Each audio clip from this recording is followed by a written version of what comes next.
essential for a child's growth and development. It allows them to use their creativity and interact in the world around them. My activity time with the otters was spent outside, and through their engagement and play, I noticed that they showed a great amount of interest in things that fly in the sky.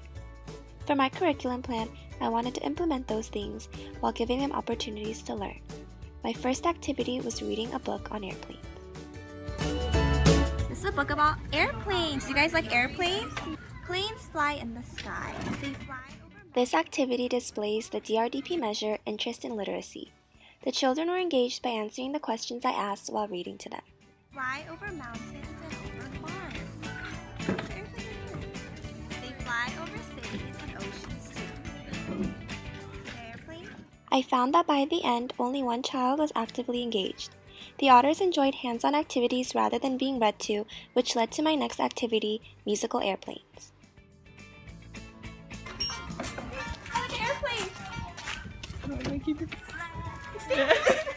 Some of them were hesitant, but as I continued to model airplane movements for them, they began to follow.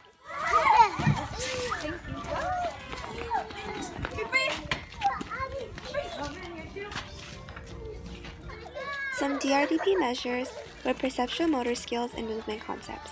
They understood that they could make their bodies stop when they want to, as well as change movements when jumping and dancing around. Another was responsiveness to language. They didn't quite understand in the beginning, but slowly caught on and responded to the word freeze.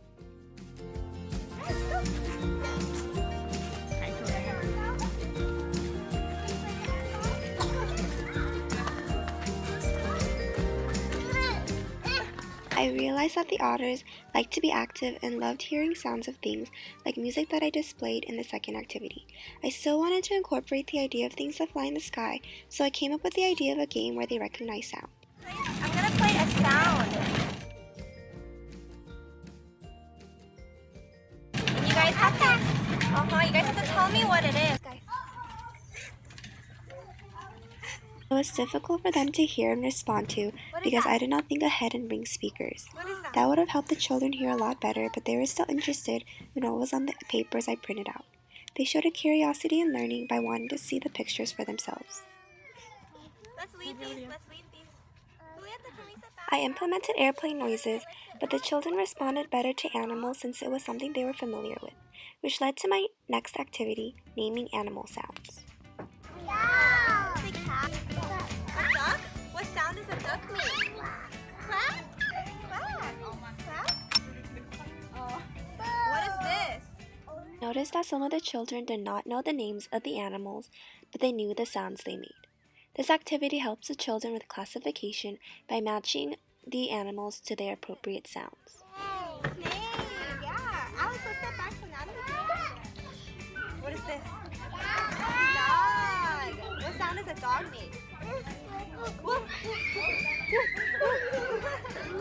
A monkey. What sound? I also learned through imitation by repeating some of the sounds they are unfamiliar with, as well as imitating some of my hand movements. What is it? It's a train. What sound is it? What is it? Cat? Yeah, meow. What sound? How do you make a cat sound? Meow. Although my initial idea was airplanes and things that fly in the sky, the children showed a greater interest in sounds of farm animals and things they can hear and listen to. It was a complete turn from my first activity, but I believe that the children learned something and it was an amazing experience for me. Some things I wish I would have done better was notice my surroundings. Looking back, I noticed that there were a few children who stood by watching, but I did not take the initiative of asking them if they wanted to join. Also, something as simple as bringing speakers would have made my activities a whole lot better since the children had a hard time hearing. Overall, this was an amazing experience for me, and I found even greater joy working with children through this.